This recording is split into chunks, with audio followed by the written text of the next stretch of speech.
Bonsoir à tous. Donc, dans cette vidéo, j'aimerais Bezrat Hashem conclure nos halachot sur le kiddush en abordant quelques questions concernant le kiddush de Shabbat matin. Tout d'abord, il faut se demander à partir de quand on a l'obligation de dire le kiddush de Shabbat matin. Est-ce qu'on peut le dire avant la tfila de Shacharit ou bien c'est uniquement après la tfila de Shacharit? Que doit faire une femme avant la tfila de Shacharit? Est-ce qu'elle peut dire le kiddush? Est-ce qu'elle doit dire le kiddush? Que doit faire une personne qui est sous antibiotiques, qui doit manger avant Shacharit? Est-ce qu'elle doit le dire avec kiddush ou est-ce qu'elle peut manger sans kiddush? Et pour bien comprendre ces règles du kiddush avant Shacharit, il faut déjà se poser la question suivante. Est-ce qu'on a le droit de manger avant Shacharit? On a vu déjà dans les précédentes vidéos que le kiddush est intimement lié à la Seouda. En kiddush et la bimkom Seouda. Vekarata la Shabbat oneg. Le kiddush ne se dit qu'au moment du repas, parce que Vekarata la Shabbat oneg, on appelle le Shabbat, on déclare le Shabbat, on proclame le Shabbat sur le lieu du oneg, au moment du oneg, donc au moment du repas, au moment de la Seouda de Shabbat. Donc est-ce qu'on a le droit de manger avant Shacharit? Si on a le droit de manger avant Shacharit, alors là on peut parler de repas et on peut parler de kiddush. Si on n'a pas le droit de manger, là on ne peut pas parler de kiddush puisqu'il n'y a pas de possibilité de manger. Donc est-ce qu'on a le droit de manger avant de prier Shacharit? Dans Masechet Brachot, on a un enseignement de Rabbi Yossi bar Hanina au nom de Rabbi Eliezer ben Yaakov qui dit: pourquoi est-il écrit dans la Torah lo tochlu al adam? Vous ne mangerez pas sur le sang. Ne mangez pas, explique donc Rabbi Yossi bar Hanina, ne mangez pas avant d'avoir prié pour votre sang. C'est ça, lo tochlu al adam. Vous ne mangerez pas sur le sang. Bien entendu, il y a d'autres interprétations qui sont liées aux règles d'abattage des animaux, aux règles des sacrifices, des corbanotes, etc. Mais il y a une règle que cette memra, donc que cet enseignement de Rabbi Yossi bar Hanina, il y a une règle donc liée à la tfila que Rabbi Yossi bar Hanina déduit de ce pasuk lo tochlu al adam. On a l'interdiction donc de manger, de prendre son repas, de consommer des aliments avant d'avoir prié Shacharit. Donc le Shulchan Aruch rapporte cette halakha, il précise toutefois que boire de l'eau ne pose pas de problème. Donc c'est une question d'orgueil en fait. Prendre un repas avant Shacharit, ça montrait qu'on se désintéresse en réalité de la tfila, qu'on se désintéresse du Créateur. On doit d'abord montrer sa soumission au Créateur, d'abord prier et ensuite se consacrer aux besoins physiques de la personne. Donc le besoin spirituel prime. C'est ça ce que veut dire lo tochlu al adam. Ne mangez pas avant d'avoir prié, d'avoir consacré du temps pour votre neshama. Donc le Shulchan Aruch rapporte cet enseignement, mais il dit que boire, ça n'a rien d'un repas, ça ne montre aucun orgueil, donc on peut parfaitement boire avant Shacharit. Le tour, Rabbi Yaakov ben Harosh d'ailleurs avait l'habitude toujours de boire un verre d'eau au lever avant Shacharit pour des raisons de santé. D'accord? C'est une habitude saine de boire dès le lever.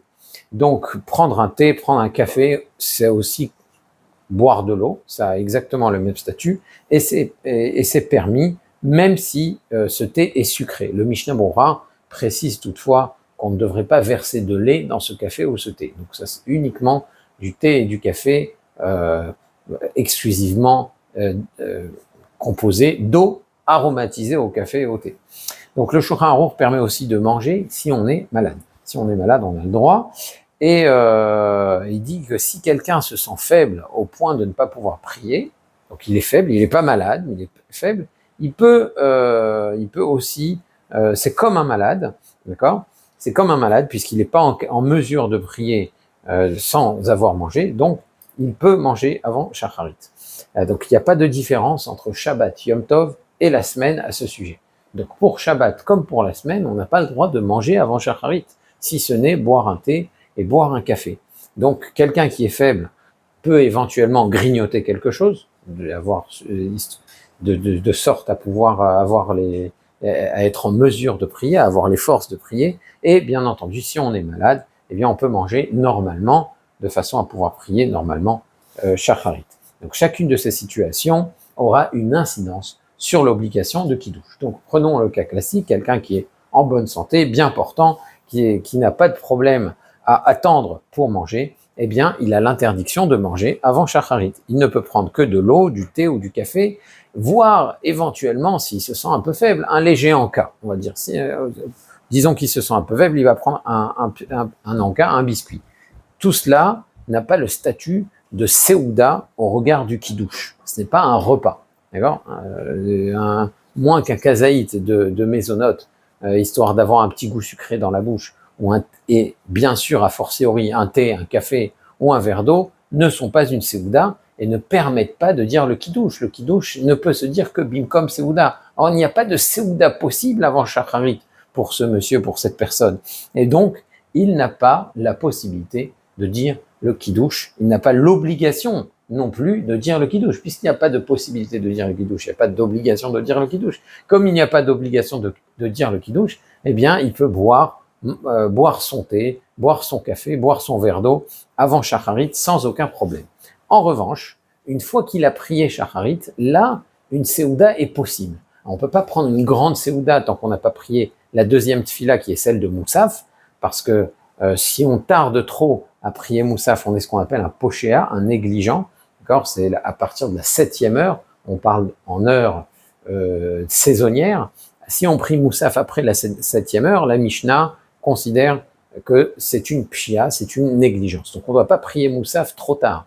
Et comme on ne peut pas prier Moussaf trop tard, on ne peut pas prendre de grands repas qui risqueraient de s'étendre et de nous faire oublier la tfila de Moussaf. Donc on ne peut pas prendre de grands repas, mais un encas, une petite Séouda, reste permise. On peut prendre une petite Séouda qui correspond à l'obligation du kidouche. Par exemple, un kazaï de Memzot, on peut aller même jusqu'à on peut manger un kabetza sans problème. On peut manger du mésonote sans problème après Shacharit et avant Moussaf. D'ailleurs, pour les tfilotes de Rosh Hashanah, dans les yeshivot, étant donné que la tfila de Rosh Hashanah s'étend jusqu'à parfois 4 heures de l'après-midi, dans certaines yeshivot, donc on a l'habitude encore aujourd'hui de prendre un kidouche après Shacharit en consommant des mésonotes de façon à pouvoir tenir pour la tfila de Moussaf.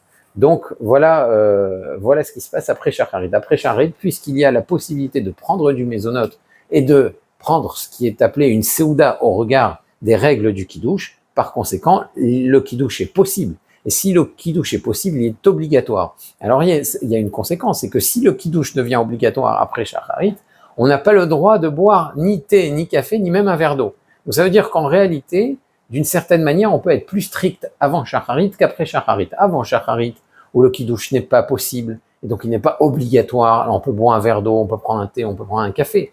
En revanche, après Shacharit, où le kidouche est possible, et donc il devient obligatoire, il est interdit de prendre un verre d'eau, un thé ou un café, sans avoir récité un kidouche et avoir pris un minimum de mésonotes qui constituerait une Séouda.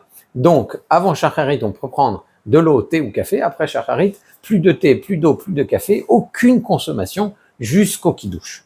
Et même si on n'a pas encore récité le Moussaf. Et donc, ça, c'est important de le souligner. Et il faut rappeler aussi, et c'est bien de rappeler aux adultes dans les Baté Knessiot qu'on ne peut pas manger avant le kidouche. Parce que très souvent, au moment de la lecture de la Torah, on a tendance à distribuer des friandises aux enfants, et parfois les adultes se sentent un petit peu aussi des enfants et ont envie de consommer ces friandises. Bien, c'est bon de leur rappeler, si on sait qu'on va être écouté bien sûr, c'est bon de rappeler qu'avant de réciter le kidouche, il est interdit de consommer quoi que ce soit, fût-ce même un verre d'eau, a fortiori pas ces friandises qui constituent ni un repas ni quoi que ce soit. Donc ça c'est ce qui se passe entre Shacharit et Moussaf. Passer Moussaf, là, véritablement, on peut et on doit réciter le kidouche. Il y a une obligation de kidouche et de prendre la Séouda de Shabbat. C'est d'ailleurs la Séouda la plus importante de Shabbat, puisqu'il est rappelé dans la Lachad que Kavod Hayom Adif, le Kavod du jour, l'honneur qu'on doit à la Séouda du jour de Shabbat, est plus importante que celle de la nuit de Shabbat, de vendredi soir. Donc si, par exemple, on a une paire de poutargues et qu'on ne peut pas la servir pour les 2 repas, je donne un exemple comme un autre, eh bien, on devrait plus la servir pour la Séouda de Shabbat matin que pour celle de vendredi soir. Bon, voilà, c'est bien sûr, j'ai en donné un exemple, mais Kavod Hayom Adif, ça veut dire que ce qu'on aime, ce qu'on apprécie, doit être servi en priorité pour la Séouda de Shabbat matin. Donc, encore une fois, avant Shacharit, possibilité de boire thé, café, eau, sans nécessité de kiddush, voire même de grignoter quelque chose pour quelqu'un qui se sent faible, sans Seouda.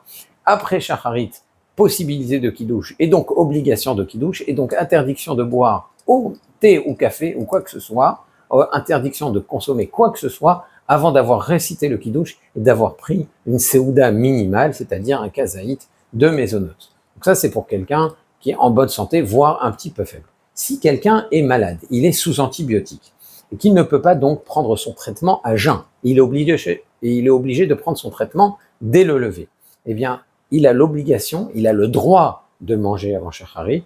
Par conséquent, la possibilité de Seouda existe pour lui, et puisque la Seouda existe, la Seouda est possible, et donc le Kiddush est possible. Puisque le Kiddush est possible, il a l'obligation de réciter le Kiddush. Donc il va dire le Kiddush avant Shacharit, Boré Peri à Geffen, donc Veshamaru Bene Israël, etc. Boré Peri à Geffen, puisque le seul texte du Kiddush de Shabbat matin qui est obligatoire, c'est juste la bracha sur le vin, la bénédiction sur le vin. Donc Baruch Ata Hashem Elokeinu Melech Haolam Boré Peri à Geffen, il boit son révite de vin, réglementaire pour le Kiddush. Il prend ensuite son petit repas de mésonote, un kazaït de mésonote au minimum, et une fois qu'il a pris ça, il peut prendre bien entendu son antibiotique puisqu'il est plus à jeun. Donc voilà pour quelqu'un qui est malade ou qui a besoin de prendre son comprimé en ayant mangé quelque chose. Étant donné qu'il est malade et qu'il doit prendre son comprimé, il peut manger avant Shacharit. Puisqu'il peut manger avant Shacharit, il doit dire le Kiddush et donc il pourra prendre cette Seouda de mésonote avant Shacharit pour prendre son comprimé. Alors, c'est bon quand même, c'est conseillé, c'est encouragé par les décisionnaires de dire le Kiddush à nouveau après Shacharit et Moussaf parce que c'est possible que l'obligation, selon certains décisionnaires, selon certaines vues, que l'obligation de Kiddush ne commence réellement qu'après la Tfila de Shacharit. Donc, au cas où son Kiddush d'avant Shacharit ne serait pas valable, selon ces vues-là, bien sûr, alors il serait bon qu'il dise le Kiddush à nouveau après Shacharit. Même si ce n'est pas obligatoire, on peut dire que dans l'absolu, il s'est déjà acquitté. Mais s'il en a la possibilité, pourquoi pas? Alors, concernant les dames, est-ce que les dames peuvent manger avant Shacharit? Et si elles peuvent manger, est-ce qu'elles doivent dire le Kiddush? Eh bien, déjà, il faut se demander, est-ce qu'elles ont l'obligation de prier? Alors, il faut savoir que d'après la majorité des poskim, d'accord, les hommes comme les femmes sont astreintes à l'obligation de la tfila, à l'obligation de prier, d'accord. Elles n'ont pas la même obligation de régularité et de ponctualité. Par exemple, selon certains décisionnaires, les femmes doivent prier 3 fois par jour. C'est l'opinion du Rav Epstein, du Rav Aruch HaShulchan. Selon d'autres, elles doivent prier Arvit et Shacharit. C'est l'opinion du Shulchan Aruch Harav, du Baal HaTanya donc, et du Mishnah Brura. Et d'autres décisionnaires, Rav Ovadia Yosef notamment, pensent qu'une seule tfila par jour est obligatoire pour les femmes. Donc il y a plusieurs opinions concernant l'obligation de tfila pour les femmes. Peut-être qu'on s'attardera là-dessus dans une autre vidéo. En tout cas, une chose est sûre, c'est qu'il n'est pas interdit pour une femme de manger avant Shacharit.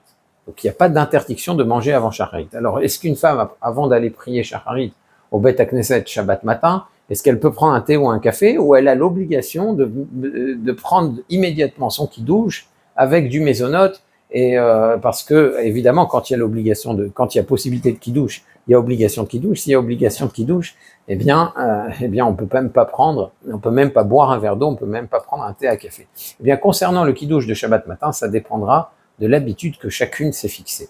Si une femme a l'habitude de prier Shacharit systématiquement le Shabbat matin sans rien manger, elle prend son thé et son café, elle va prier tôt, Shacharit, eh bien, elle n'a pas l'obligation de dire le Kiddush, elle peut faire comme son mari, comme les hommes, prendre un thé, un café, sans avoir besoin de réciter le Kiddush, aller prier Shacharit, et ensuite seulement réciter le Kiddush avec une Seouda. Si en revanche, elle a l'habitude de prendre son petit déjeuner avant d'aller prier Shacharit au Beit HaKnesset ou même chez elle, eh bien à ce moment-là, elle a l'habitude, vu qu'elle prend son petit déjeuner, qu'elle mange, il y a une obligation de Kiddush qui intervient. Donc vu qu'elle peut prendre un petit déjeuner, elle prend du mésonote, un kazaït de mésonote, et elle récite avant de prendre ce kazaït de mésonote le Kiddush, et vu qu'elle récite le Kiddush doit se dire Bimkom Seouda, sur le lieu et au moment du repas, le kazaït de mésonote, le volume d'une olive de nourriture mésonote qu'elle va prendre, eh bien, tiendra lieu de Séouda, et donc rendra valable le Kiddush. Et on avait déjà vu, bien sûr, que l'obligation de Kiddush s'impose aussi bien aux hommes qu'aux femmes. Donc, en conclusion, l'essentiel du Kiddush reste la Séouda qui est prise immédiatement après. En Kiddush et la Bim comme Séouda, et c'est pourquoi, avant Shacharit, dans l'absolu, il n'y a pas d'obligation de Kiddush puisqu'il n'y a pas de repas avant Shacharit. Et donc, ce qui est important de rappeler, c'est que très souvent, dans les Kiddush de Shabbat matin, dans les Baté Knessiot, certaines personnes se contentent d'écouter le Kiddush, de prendre une lampée de jus de raisin et de consommer une olive et une pistache, de dire Shabbat Shalom à tout le monde et de s'en aller. Alors, éventuellement avoir pris une goutte d'alcool aussi. Mais s'il n'y a pas eu de Séouda, le Kiddush n'était pas valable, même si on a pris une goutte de jus de raisin. La goutte de jus de raisin n'est pas l'essentiel. L'essentiel, c'est la Séouda qui est prise après avoir entendu le Kiddush. C'est-à-dire que quelqu'un qui a écouté Boré Peri à Geffen, qui n'a pas pris une goutte de jus de raisin ni une goutte d'alcool, et qui a pris deux crackers, 3 crackers, la quantité d'un kazaït de mésonote, de biscuits ou de crackers, eh bien, lui a pris une Séouda à l'endroit et au moment juste après avoir entendu le Kiddush. Donc son Kiddush est valable et sa Séouda est valable. Et peu importe s'il n'a rien pris d'autre, même s'il n'a pas goûté du Boré Peri à Geffen, son Kiddush est valable. Par contre, la personne qui a goûté du Boré Peri à Geffen et qui n'a pas pris la peine de prendre du mésonote, non seulement son Kiddush n'est pas valable, donc il n'a pas récité le Kiddush, mais en plus il a pris des consommations, il a pris son olive et sa goutte d'alcool sans avoir récité le Kiddush. Son Kiddush n'a pas été dit bim comme Séouda à l'endroit du Kiddush. Donc ni le Kiddush n'est valable, ni la Séouda n'est valable, ni le Kiddush n'est valable, et il aura pris des consommations avant le Kiddush, ce qui est évidemment un problème. Donc il est préférable de consommer du mésonote et de ne pas goûter le jus de raisin que de goûter le jus de raisin et de ne pas prendre de mésonote. Et ça, c'est quelque chose qu'il faut rappeler. Si bien entendu, on est écouté, encore une fois, ça ne sert à rien de parler quand on sait qu'on ne va pas être écouté, mais si on peut rappeler ces halachot au Tzibour, dans les Baté Knessiot avant les Kiddush, eh bien, ça vaut la peine que ce soit entendu. Bien entendu, cette capsule n'est pas dédiée au débordement qu'il peut y avoir dans les Kiddush, dans les Baté Knessiot, qui est un sujet assez douloureux, mais nous ne sommes ici que pour parler de halakha pure. Voilà, j'espère que on a vu l'essentiel des halachot du Kiddush. Si vous avez des questions, n'hésitez pas à les poser dans les commentaires ou dans notre groupe WhatsApp. Et d'ici là, je vous dis à très bientôt. Au revoir.